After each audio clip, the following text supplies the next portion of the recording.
17th century. On the way there, I want us to think about the historian Christopher Hill, who devoted a large amount of his life to thinking about the 17th century. But I also want us to think backwards in the other way, from the 17th century till now. Because, of course, we learn from the past, not directly and simplistically, but the past is a huge stock of information for modern societies. And we are at the moment in a deeply divided society, not in fact in a state of civil war, but certainly divisions. And there are clear parallels and differences if we think back to the mid-17th century. So I want us to travel backwards and forwards, as it were, as we investigate what is happening.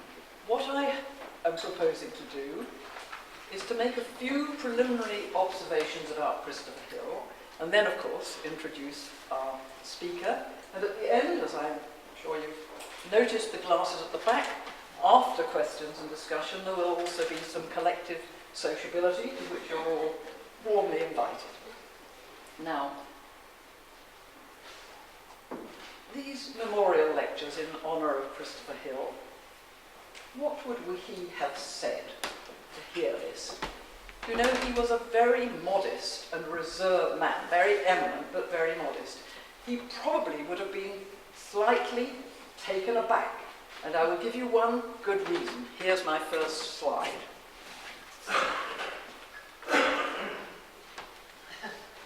The Hill family motto, my mother is Christopher's younger sister, the Hill family motto was, "No fuss."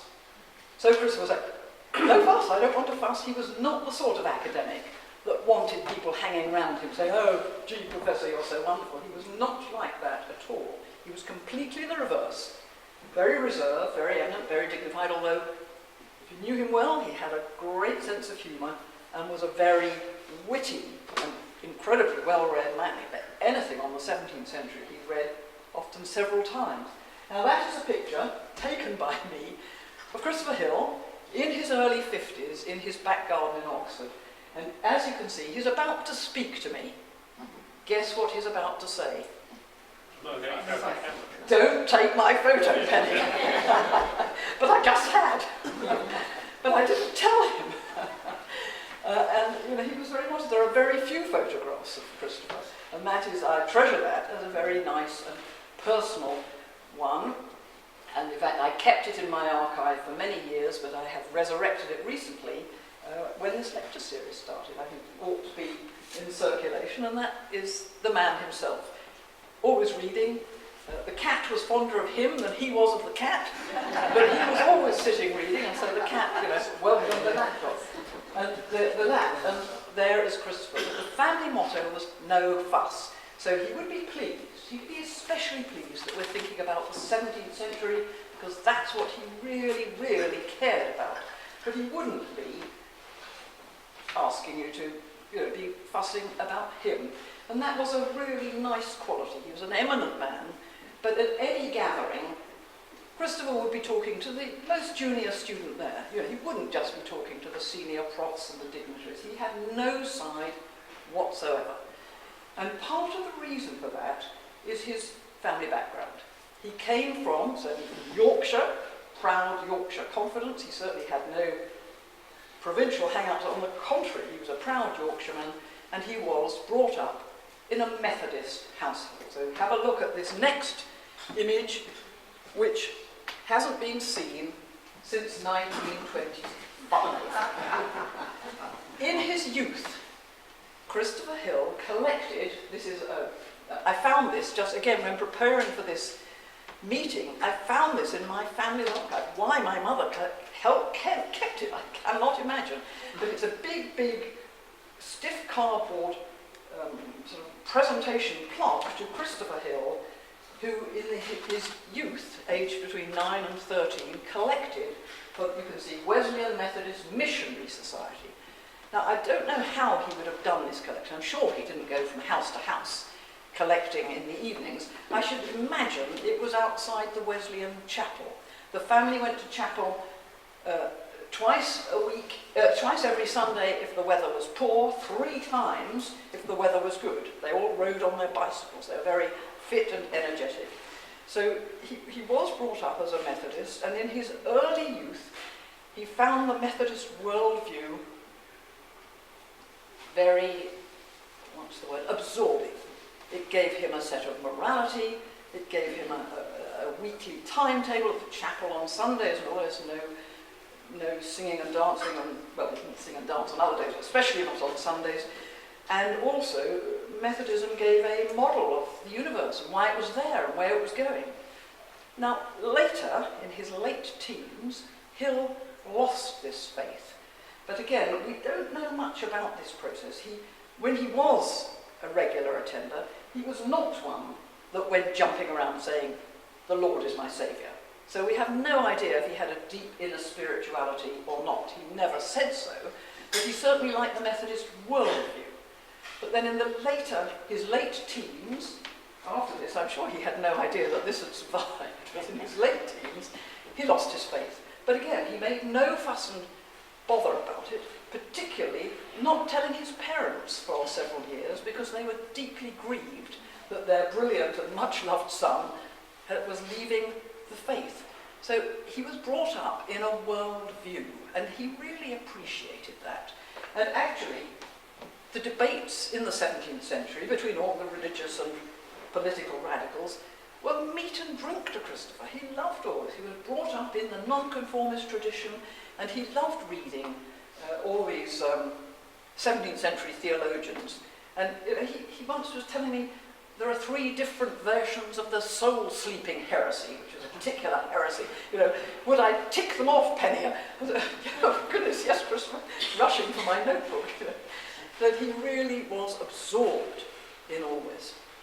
So, when he lost his faith, in Oxford as a student in the early 1920s, he became a Marxist and also a communist. Now, later in his career, he left the Communist Party, but all his life he remained a Marxist, although he adapted his Marxism as Marxism itself adapted.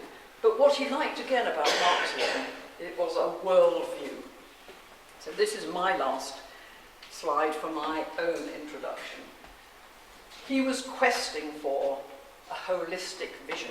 That's what he wanted. So Methodism gave him that. He left Methodism. Marxism gave him that, not so much as a system of morality, although it had certain moral requirements written into it, but as a worldview, as an explanation of where history had come from, where it was going. And the phrase I'm quoting, "only connect," I expect some of you will recognise it. It's from E.M. Forster.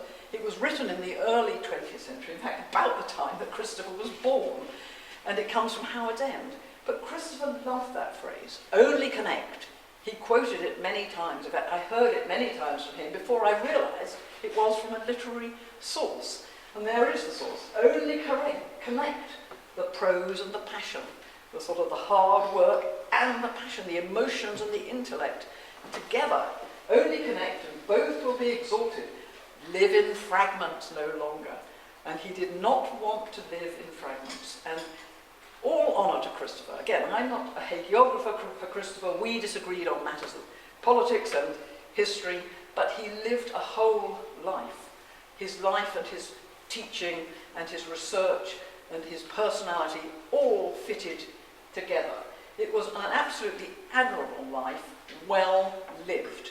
And his message to all of us in difficult times, that we can't necessarily make the world as we wish it to be, but the moral is find what you can do and do it absolutely wholeheartedly and to your utmost. And I salute him for that. He was a remarkable person to know and love. He was a lovable person, very dignified and reserved when you first met him, but actually a good man, a witty man, and a deep historian. Not that he's beyond criticism, and we're going to hear some today, and I have criticised him myself, but a magnificent figure. So it's very fitting we should be honouring him.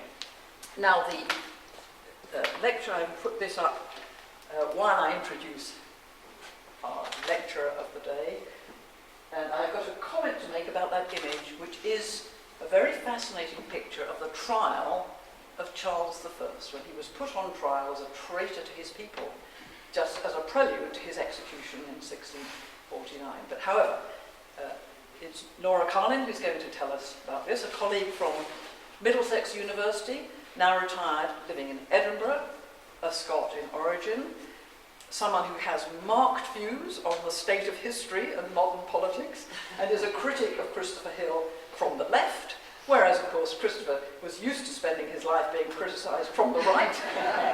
But Christopher, as I'm sure you'll have gathered from what I was saying, he didn't object to criticism and debate, he loved it. He didn't polemicise against individuals himself, but he loved a good debate. He loved it that we're all here talking about and debating the 17th century. Now, Norah has a book coming out, and there will be a chance to make pre-orders before the afternoon is over on a most intriguing and fascinating source, and I'm waiting eagerly to hear about this. It's the petitions from the period that they've shown up on the slide. Now, these petitions are known, it's not an unheard of source, and they've been little bits and pieces have been studied, but no one has looked at them in detail. So this is actually, I can't quite say a revolutionary moment, but certainly a big moment in Civil War studies. It's not often that you get a whole new analysis of a whole new source. So we're waiting with great, great interest to hear what Norah has to say. Just before we get on to that, again, I would like to thank the Newark Civil War Centre for hosting this, John Rees for getting the funds to make these lectures happen, and there is a reprise in London in the new year. We did this for the first one last time, both here and in London. The rooms are packed, which is fascinating for a return to looking at radical interpretations of the 17th century. We also thank Emile and Melbourne, the charitable body that gave the funding for this, and, well, thanks to all of you for turning up as well. Now, my very last point. I'm also a historian of social and cultural life, particularly with reference to hats. Who took their hat off to whom? So just my last point before I hand on to Norah. Have a look at the hats in that position. People at the back are the judges in the trial. And so, of course, they're wearing their hats. They are the, as it were, the legal authorities. Look at the lone figure in the front with his back to the audience. That is King Charles I on trial. Traditionally, the prisoner at the bar stands hatless, but you note the king is wearing his hat. And he's doing that because he does not acknowledge the authority of this court. His defence is couched in that I am the king, the Lord's anointed, and you don't have the right to try me. Well, revolutionary times, they went ahead and did so. So that is the prelude to Norah. Coming. Let me say how very much honoured I feel to be here commemorating the outstanding contribution of Christopher Hill. To me, as to many of my generation, was a leading inspiration. The Century of Revolution actually appeared in my first year as a student, and after I began teaching 17th century English history, which was in the mid-60s, a whole succession of books and articles provided material for myself and my students. And I should say that my students were mostly not your Oxbridge type students. It was Middlesex well, it was actually Enfield College of Technology before it was Middlesex Polytechnic, and these were much more ordinary people who sometimes didn't even have A-levels, coming back into education after a period in working life mostly, sometimes after a period looking after their family. And one of the things about Hill's works was that they were always exciting, always good to read. They were always popular with my students. Perhaps above all, the world turned upside down, a new kind of history as far as this period was concerned, utterly engaging and exciting. Hill's insistence on listening to the voices of 17th century people beyond the narrow confines of the political nation of that time was revelatory, demonstrating that such people were capable of voicing thoughts and aspirations which most of us had been led to believe were unthinkable in the 17th century. Hill kindly came to talk to us at Middlesex Poly in the early 1990s, and even more kindly included my name in his next book. That was The English Bible and the 17th Century Revolution. The fact that I intend to take issue with one of the central chapters in that book today should not be taken, I hope, to diminish the enormous respect and admiration I hold his memory in.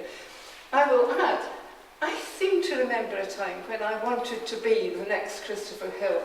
I'm afraid I fell by the wayside on that journey, but I'm going to tell you about another journey that has taken me 20 years up to today.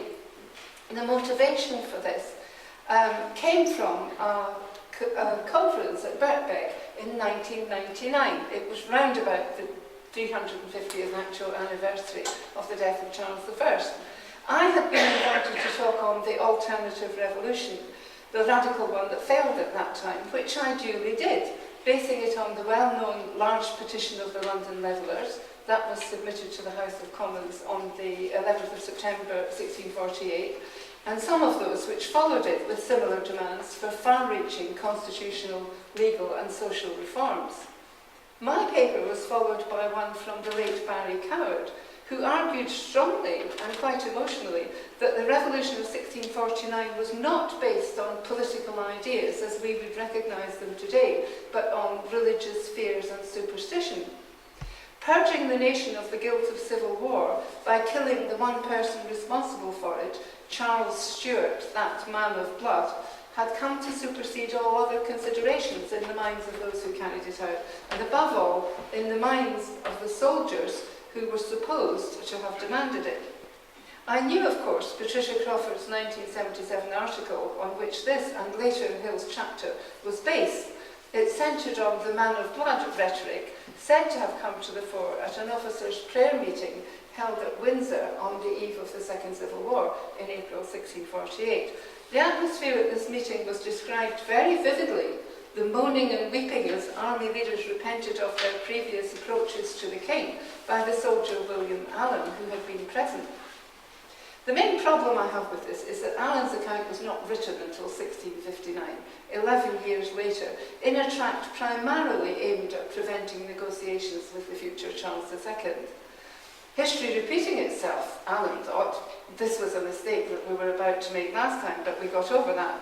No strictly contemporary account of the meeting at Windsor survives. 2 weekly news books did notice it. One gave no details and the other said that nothing was decided, so that was all that got out at the time.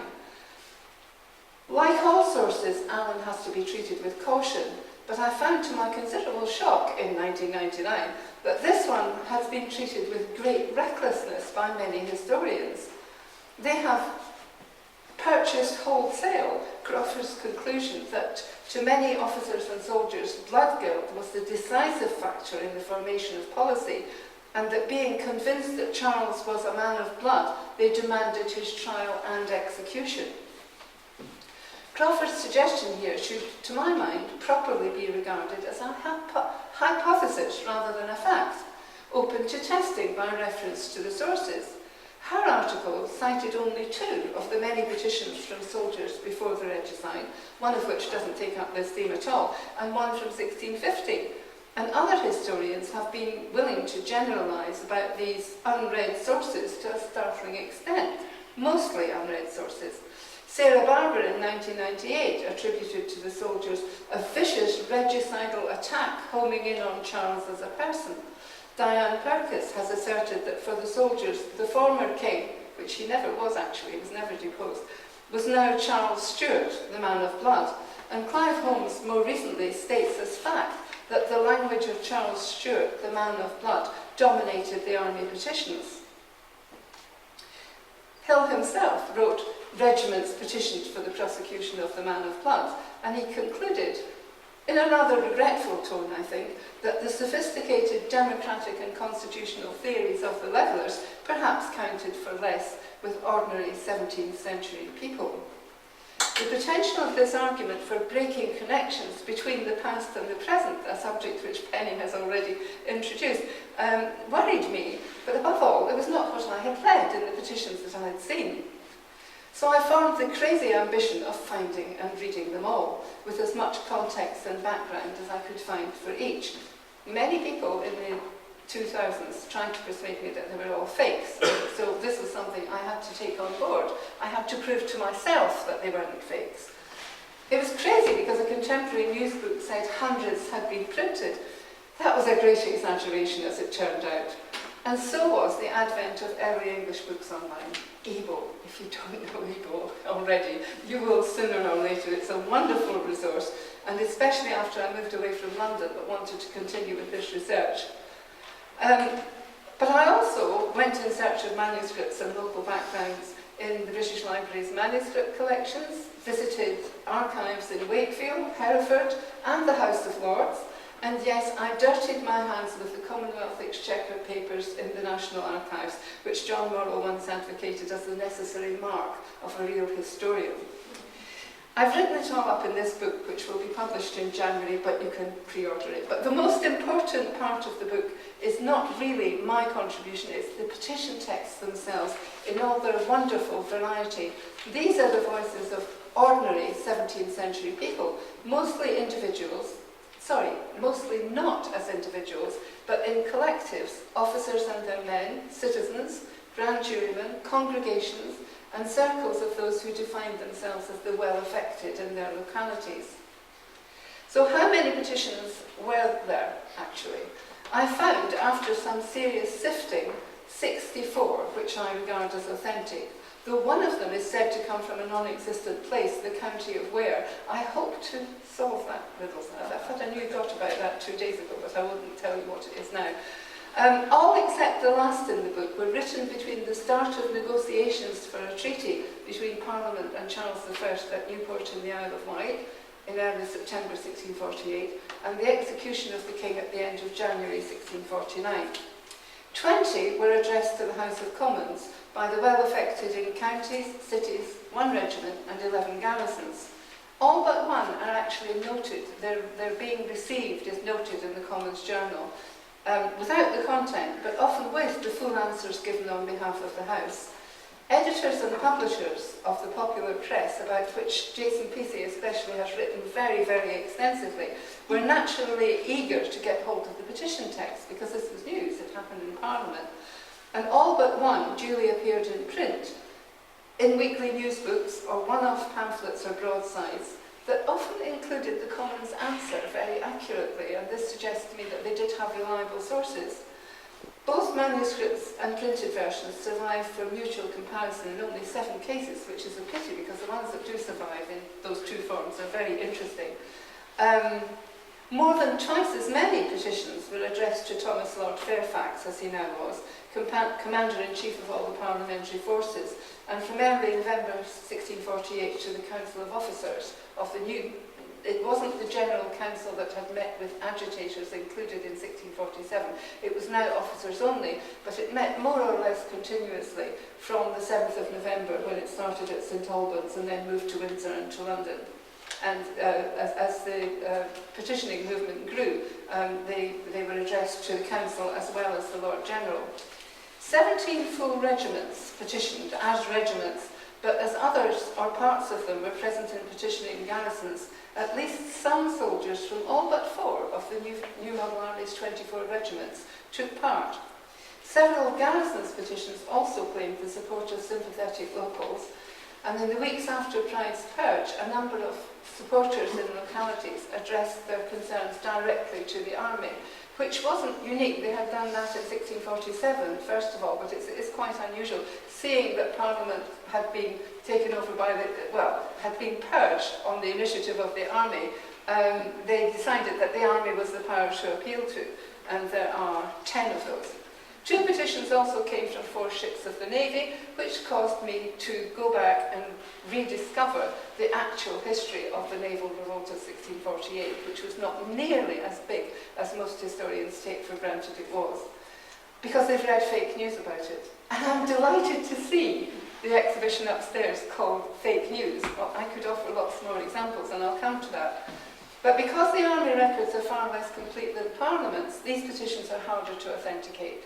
there are publications that say they arrived at army headquarters, that they were welcomed, or just but the army did publish batches of them. Batches of them appeared after the council meeting at St Albans, after the seizure of the king from the Isle of Wight and Pride's Purge, and many were, in fact, the expected responses to a letter from headquarters, which was sent out with the copies of the army remonstrance, inviting declarations of support. And some of them just did give that support, but others have lots of other ideas as well, which is one of the interesting things about the petitions. They are unique. No two closely resemble each other, and I'll come to that. But in sifting, I developed my own approach to anonymous or pseudonymous publishers, some of whom appear only half a dozen times. Roger Williamson, C.W. These only appear in these months, and they only publish a few things, which is very, very interesting, and is now easily able to be found out because of ebook. You just go to the advanced search and you put in imprint, and you find where are all the other books? No, these were the fake news purveyors, or the purveyors of a mishmash of fake and actual news, were a group of people, or perhaps one person, that was active in trying to spread a particular interpretation of what was happening at the time, which was that the army and the king were going to make peace. That did not happen. The army did not write to the king. I have my suspicions as to who was behind this, but I am not into conspiracy theories. That remains to be proved. But these publishers love to inflate the origins of petitions from particular regiments or garrisons into the demands of the whole army or the whole Northern Brigade, and indeed sometimes the whole English people. This might be a strategy to sell more of them, but as Jason Pesey has warned, historians from Gardner onwards have been regrettably careless about this, and as a result, many dubious reports have unfortunately entered into widely accepted narratives because eminent historians didn't always look at whether they named a publisher or who the publisher was, if they did name one, and what else it was connected to. I will offer you here just one example, but it is familiar to many historians. It's called The Demands, Resolutions and Intentions of the Army, and it appeared in late September 1648. Firstly, this was decidedly not an official army publication, as some historians have stated.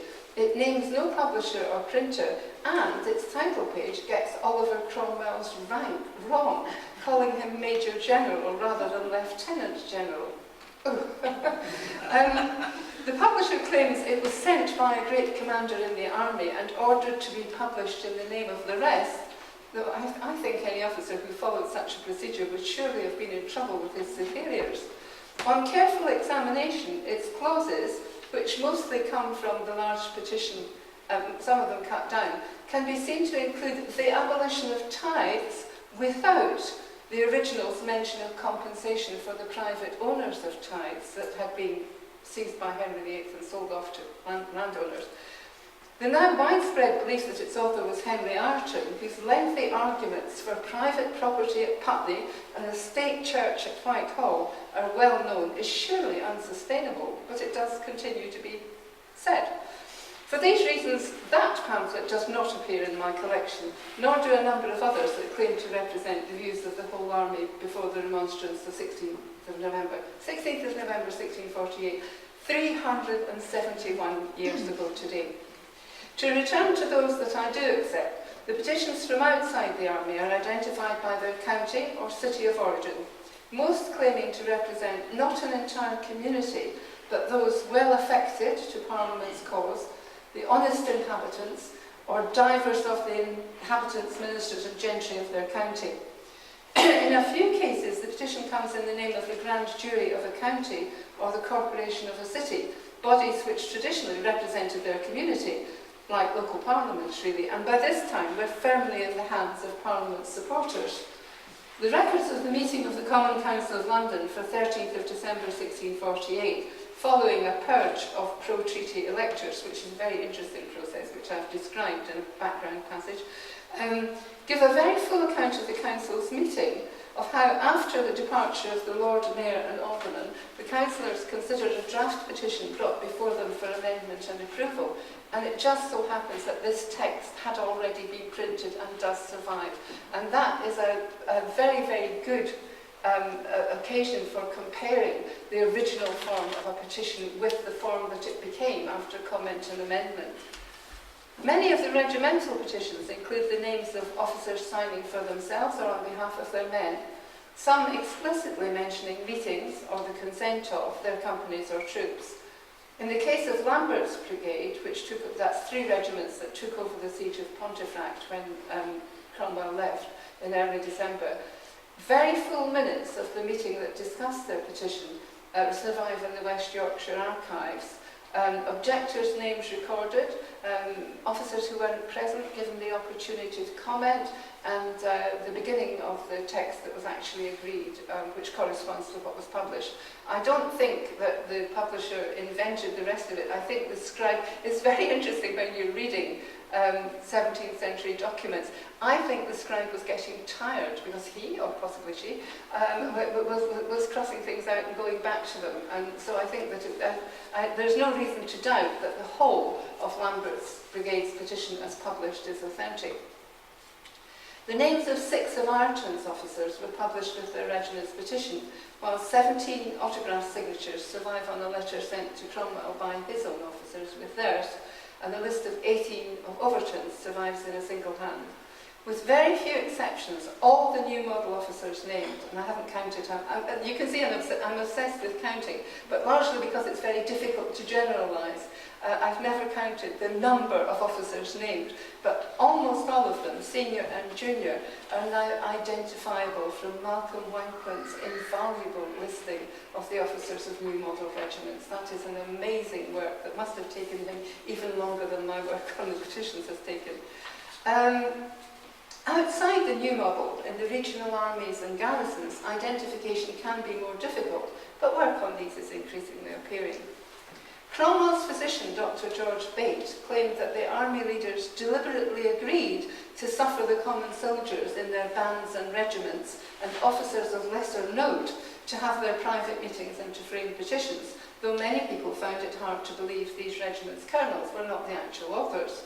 Royalist publications, of course, named their chief suspects, Henry Ireton, Oliver Cromwell, Henry Martin, and the Baptist preacher Paul Hobson. For Ireton's regiment, Exchequer sources confirm that 5 of his cavalry troops were quartered around Farnham in Surrey at the time of their petition, and refusing to move on, which they'd been ordered to do, just as Captain Morgan's letter, published in The Moderate, says that they did. And actually, an interesting point, I can't say much about finance in this particular lecture, but the bills for their lodgings were paid off within 6 weeks. The so-called free quarter was actually giving tickets, promises, and in this case, perhaps because of the political importance, they were paid off remarkably quickly. That didn't happen to everybody who got a ticket. I am not clear about whether Ireton was actually with them at the time of their petition. He'd been in Windsor for some weeks, and the records show that his troop was being commanded by another officer when they lodged around Farnham.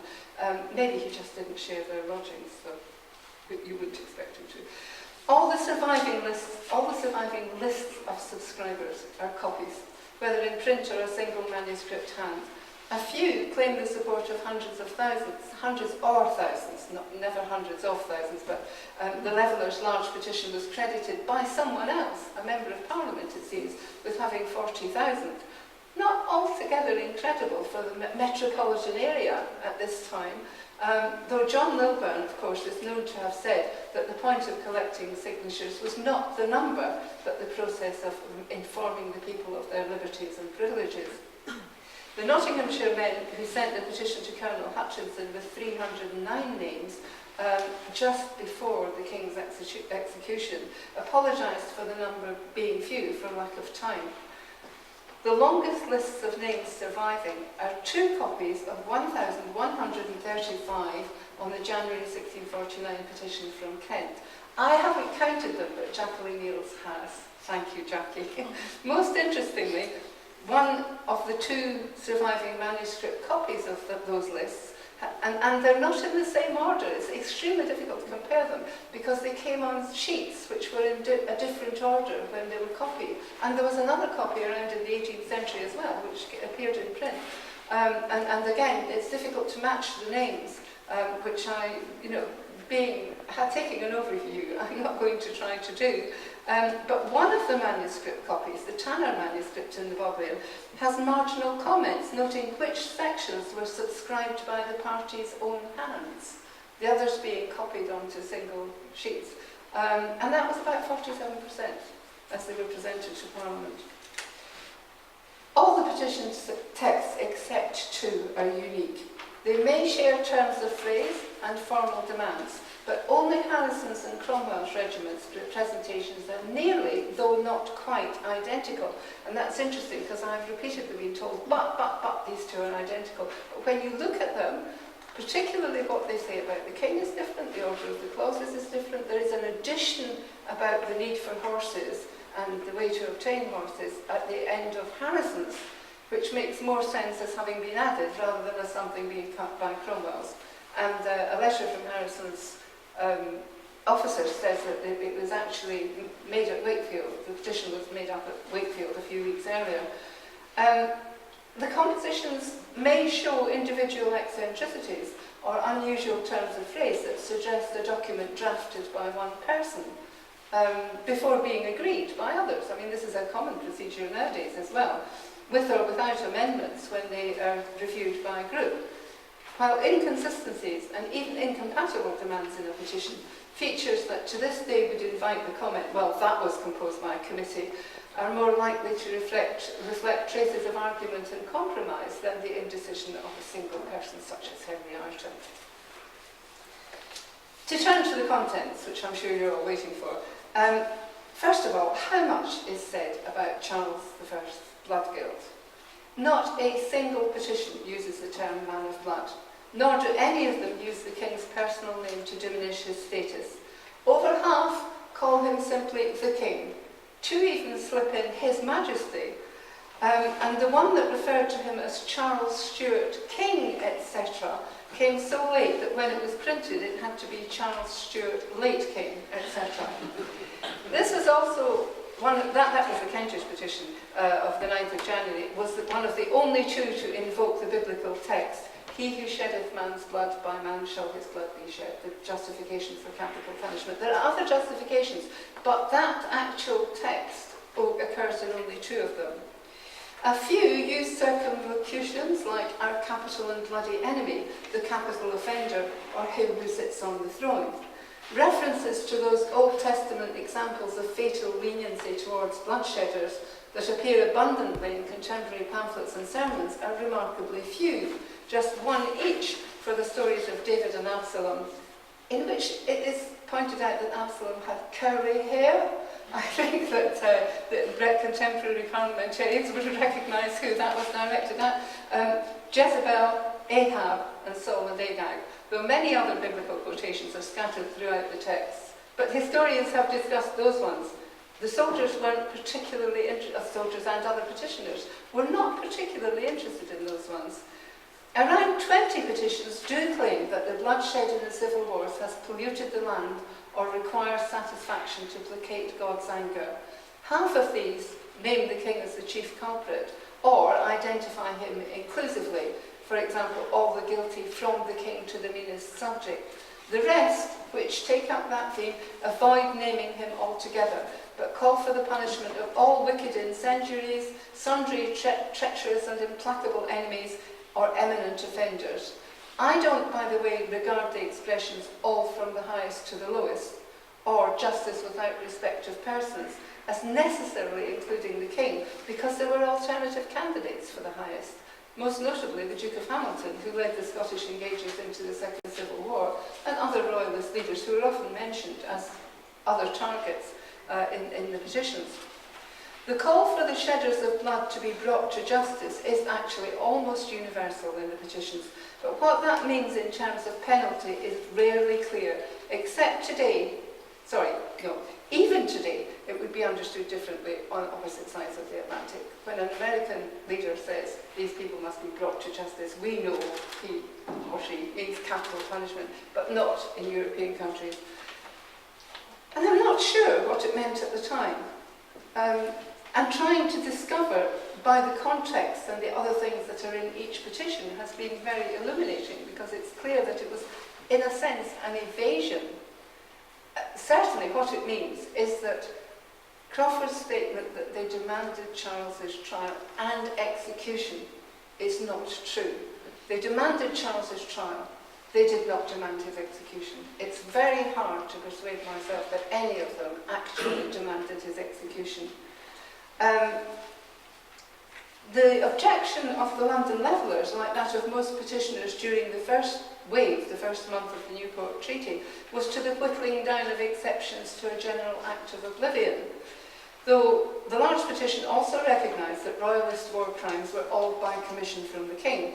But the longer Charles refused to offer up any of his friends to trial and punishment, the more he became the main focus. It is a process that you see emerging through the petitions, especially after the Council of Officers' remonstrance of the 16th of November, which singled him out and spoke, though somewhat ambiguously, of capital punishment. If you ask a historian whether the remonstrance called for the execution of Charles I, you will get different answers according to who you're speaking to, and I'm not going to take sides on that, only to say that it's still a disputable thing.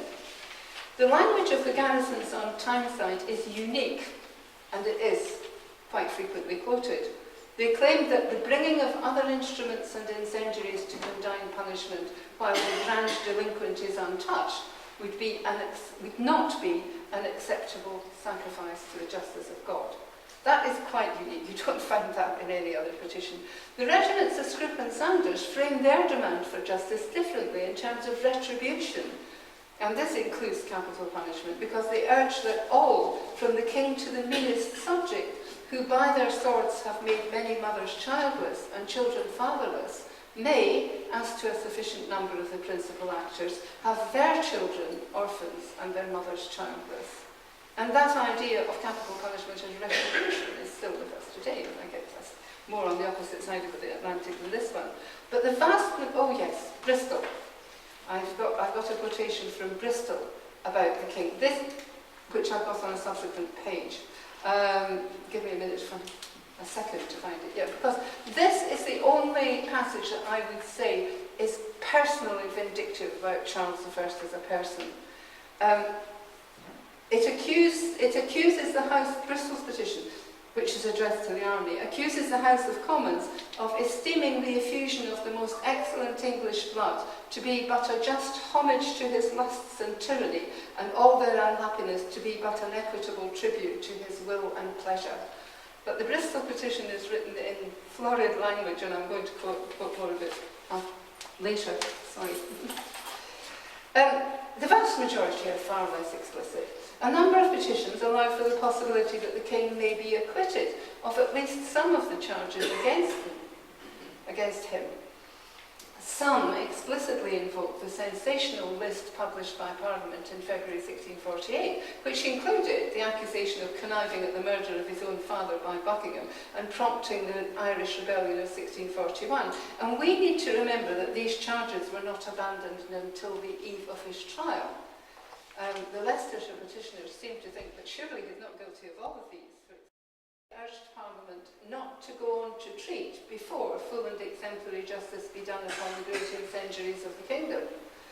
I've had arguments with people about that, but I'm convinced that they should not go on to treat before. It doesn't mean until. I'm told, don't put words into their mouth that they didn't put on paper. They must not go on to treat before justice be done on the great incendiaries. Ireton's regiment's petition demanded, and this is on the title page of every edition, and there are about 6 of them, that all such may be proceeded against as traitors who act or speak in the king's behalf, till he shall be acquitted of the guilt of shedding innocent blood. They may not expect it, but they have to allow for it. they might not expect him to be acquitted, but they have to allow for it. This is the attitude that petitioners take. They are not demanding the execution of Charles I, but they are demanding the trial of Charles I and others. And the fact that things speeded up at the St Albans Army Council meeting on the 15th of November seems to me to be directly related, and Underdown said this in Pride's Purge as well, to the fact that the Commons had just passed a resolution that when the treaty was over they would restore Charles to full dignity, honour and all his revenues, most of his revenues. And if that was going to happen, that precluded a trial completely, and therefore Ayrton's long draft document was brought in, it was agreed, it was sent to a committee, it was sent to Parliament. The demand for justice always means a trial under the law, but not necessarily capital punishment. We know the king was executed, but there's much evidence that individuals did not necessarily expect it to happen. Colonel Thomas Waite from Rutland said after the Restoration that he had attended only the last day of the trial, and he had been persuaded by Lord Grey of Groby that although there was a death warrant being prepared and please would he sign it, it wouldn't happen. And of course we tend to say, well, he would say that with the Mandy Rice David interpretation, he would say that, wouldn't he, after the Restoration, but Jason Pesey thinks that that is possible. There was still a lot of talk about it being threatened but not going to happen towards the close of the trial. References to bloodshed in the petitions occur more frequently in the context of cost than of guilt.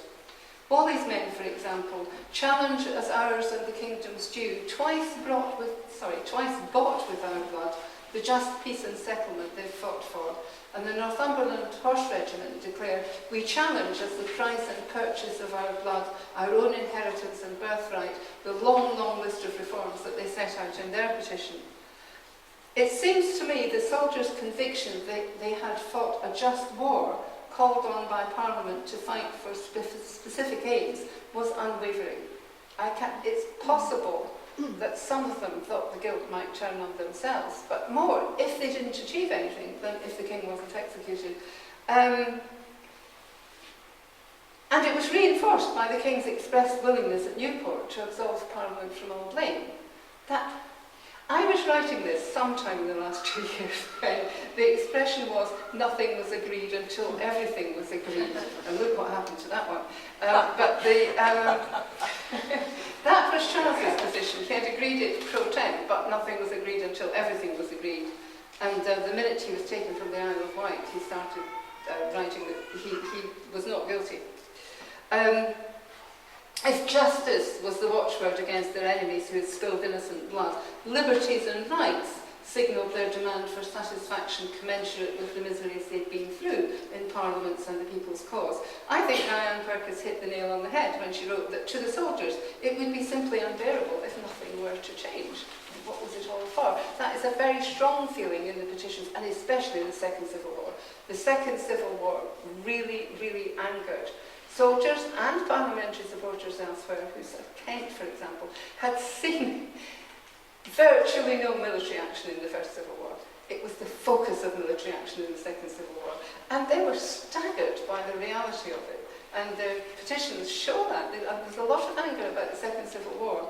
But also, what did we do this for? If we go back to restoring Charles to all his dignity and honours with as many concessions as they seem to be making at Newport, nothing will have changed. Inglesby's men merely say that they fought in hopes of better things.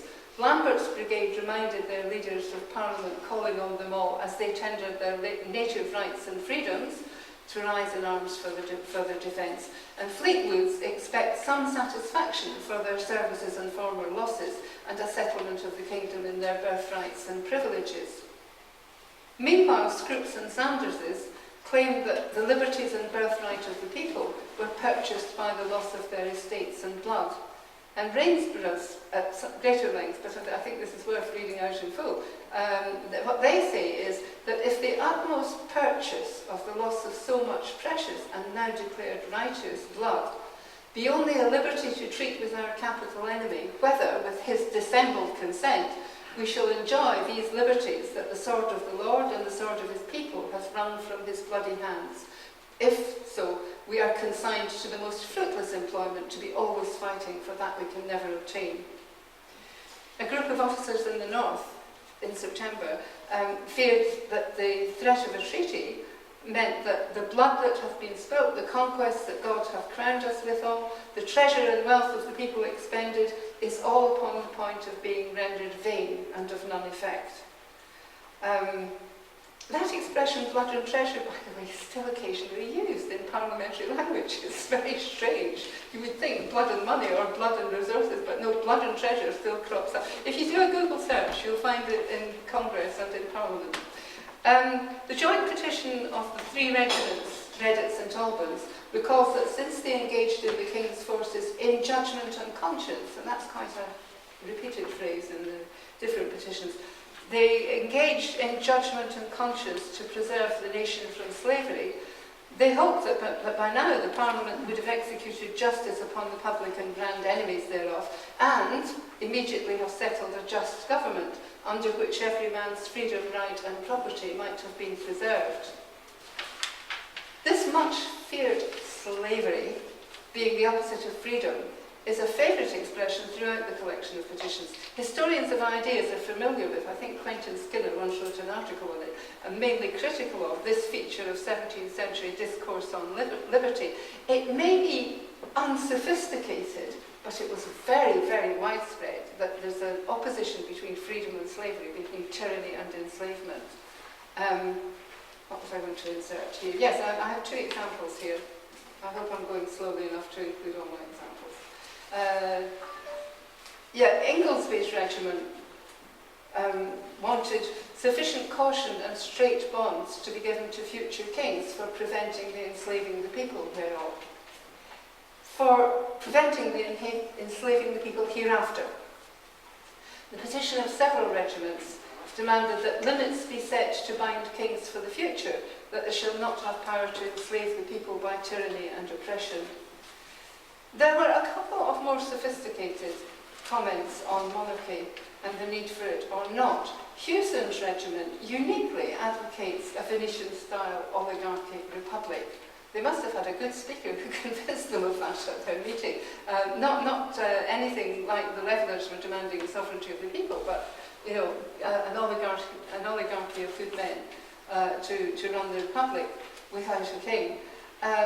Robert Overton's officers warmly supported, these were his officers in the Hull garrison, not the other part of the regiment at Berwick, which was very different, but the Hull garrison under Overton enthusiastically gave their approval to his long scholarly tract on tyranny and popular sovereignty.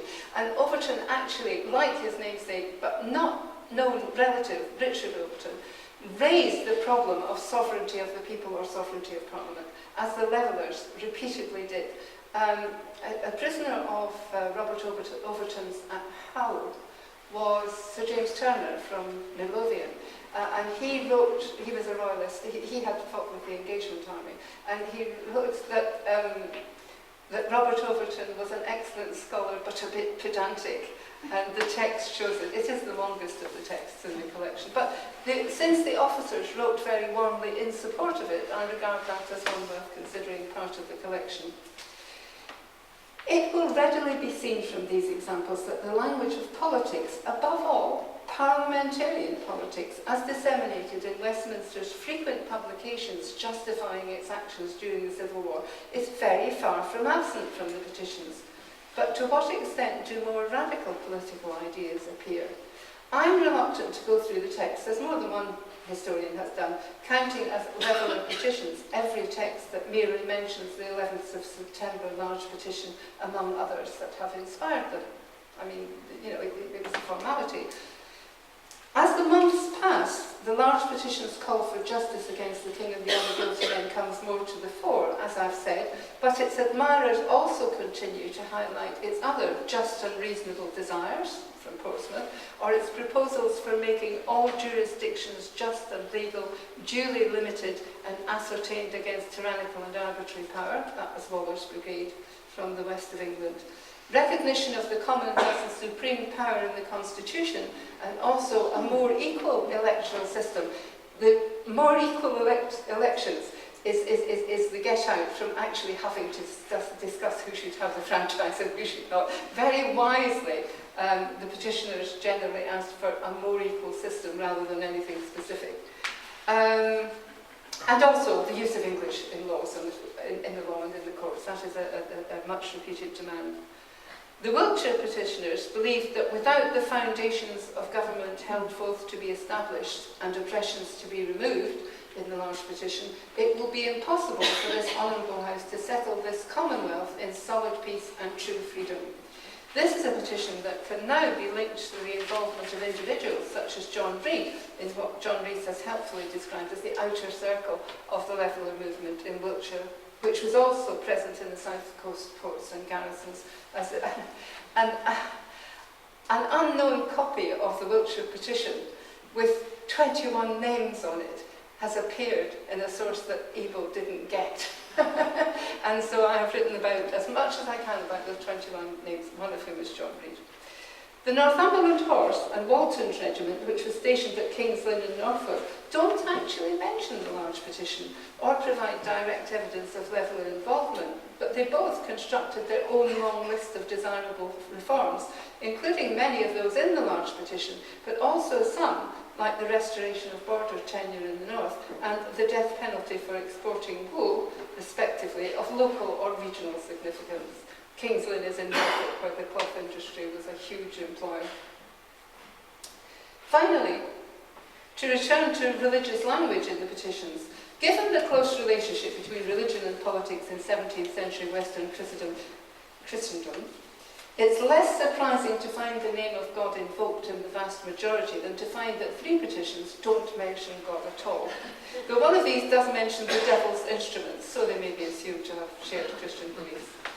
It was a long time before military establishments ceased to claim the hand of God in their victories. And I'm not sure that it wasn't claimed at the cenotaph the other day. Or for individuals on the battlefield to stop getting carried away like Harrison and Cromwell when events seemed to turn miraculously in their favour. Maybe they still do.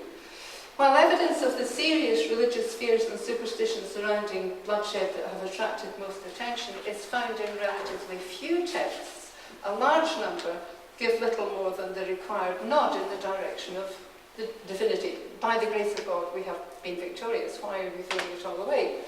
Some lavish praise on Fairfax and his officers for the divine favour they have won in laboured purple passages, and this one is, the League is topped by Bristol. When we beheld the glorious splendour of justice and righteousness beaming forth itself in your remonstrance to the House of Commons, we were filled with joy and satisfaction that the divine presence had again overshadowed you and appeared hereby to us with smiles of love and pledges of favour, for which, as we kiss the footstool of that glorious majesty who brings forth our deliverance, so we cheerfully confess you to be his glorious instruments, whereby he hath stilled the enemy and the avenger. I think this was written by a preacher who really fancied his style, but it was agreed by his fellow well-affected and sent off to the army. Never forget, by the way, that this was still Fairfax's, not Cromwell's army. I mean, books appear with Cromwell's army on the title page when it was Fairfax's. And he was frequently addressed in terms of great admiration, personally, great admiration and even love. He was a very successful commander in that respect. People claimed to, know what he was like and to admire him. Perhaps a bit too much for him at the time. Ayrton's very long preamble to the remonstrance, which reportedly took 3 hours to read to the House of Commons, uses very little explicit religious language and refers to religion as one of several interests of the English people coming into conflict with the king. He sees the king as introducing a foreign religion. As far as I can tell, and unlike the vast majority of the historian population, I have read this several times, and it is very, very long and very, very repetitive. It contains no biblical quotations, but I could be wrong about that.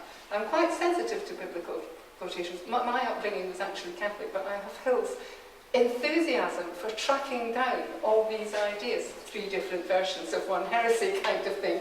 And I don't think that Ayrton quotes the Bible at all, but I stand to be corrected on that.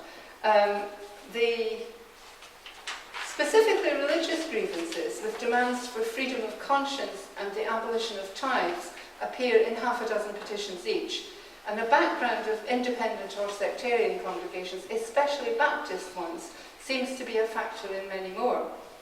It has recently been argued that the general Baptists, believers in Christ's unlimited atonement, which is capable of being activated by human intervention to save millions of souls, it was not so much an argument for them about free will as it was about saving people, because people who had not yet heard the message, people who had not yet found the faith, could be saved by the intervention of enthusiastic activists and preachers.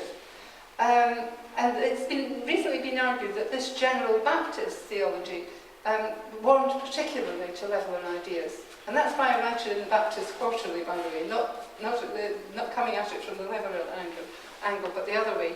But independent and particular Baptists, that is, particular Baptists who believe, like Calvin, in the elect being saved and that Christ died for the elect only, they're around as well. They can be glimpsed in petitioning areas, and their followers distinguished in particular military units. And some of the petitions, notably the late one from Somerset, seem clearly to me to be trying to draw in Presbyterians as well, with the references to the covenant.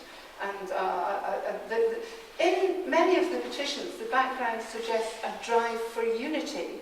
For example, it's been written, I think it's Alan Thompson, has written in Hertfordshire that there was a big split between the local parliamentarians, even the most radical of them, and the levellers because of the events at Ware. But the petition comes after that, and it shows people coming together. It shows a great drive for unity to prevent Charles I having his way, being restored, getting his own back. The Royalists, by the way, were not wrong about the Baptist preacher Paul Hobson's influence on Tyneside. At this time, he was Deputy Governor to Sir Arthur Hazelrig. And definitely there's a clutch of Tyneside petitions from Newcastle and from the military units round about there, including the Holy Isle and right up to Berwick, which have this very religious enthusiasm for justice. And they're the ones, of course, that have been quoted. Another thing I will add is that there are also letters that were published in the press with the petitions, and some letters sent by soldiers, or some definitely sent by soldiers, and some just published in the press as letters that had come with the petitions. One of them from Newcastle, which was a response to the 10th of October debate rejecting "we will hear no more petitions." Right? Could the 247 miles of the journey to Newcastle being achieved both ways in 4 days when it was snowing? I very much doubt it. That's been quoted as a Newcastle petition. It's the one that says, "we will not bow our knees to Baal." You've seen that quotation if you've read anything about the soldiers at this period. You have to be careful about reading the text thoroughly and making distinctions between one text and another, even though they're printed very close together, with only the word "sir" in between them in that case. That's what I like doing. And I'm quite staggered, really, at the extent to which some documents have been misrepresented, because I'm going, didn't these people read them? But on the other hand, people could say that about me too, because unfortunately all of us read selectively, and sometimes we see what we want to see. The beauty of the book, I hope, is that you can read this. You can go and read the petitions, you can read any petition, you can read my suggestions about the background. For the first time, they've all been brought together. I'm not denying the influence of religion on the 1648-9 petitions. I think it's ridiculous to talk, as 1930s historians sometimes did, about secular movements in the period. No, they were all steeped in religion one way and another, but I'm trying to show it did not supersede or obliterate political ideas and discussion. What I have in my sights is a tendency of historians since the 1980s to regard the presence of any religious language or expression of belief as trumping everything else, being really about religion and therefore forget about anything else. I regard that as a form of reductionism just as serious as the economic reductionism that Marxists were criticised for in the past, but Hill was never guilty of. maybe in 1940, but not after that. Yes, I'm finishing. It also tends, as I've suggested, to block discussion of how the past relates to the present, or worse. I cannot back this up with evidence of where I heard it or saw it, but I have seen the soldiers referred to as the English jihadists or mujahideen. I think that is a totally harmful way of seeing a reflection of the past in the present. They were by no means comparable to that movement. The political ideas of Parliament and its most radical followers were not, as Hill feared, too sophisticated for this significant layer of ordinary 17th century people. So please buy the book or borrow it. I'm not recommending you steal it. And read it for yourselves. You may agree, you may disagree with my conclusions. Thank you for putting up with me for a little under an hour. And thank you for having me. For this really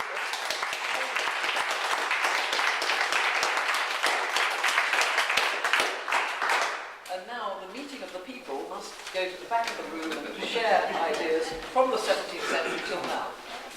Thank you very, very much, Penny, and everybody else who has arranged this.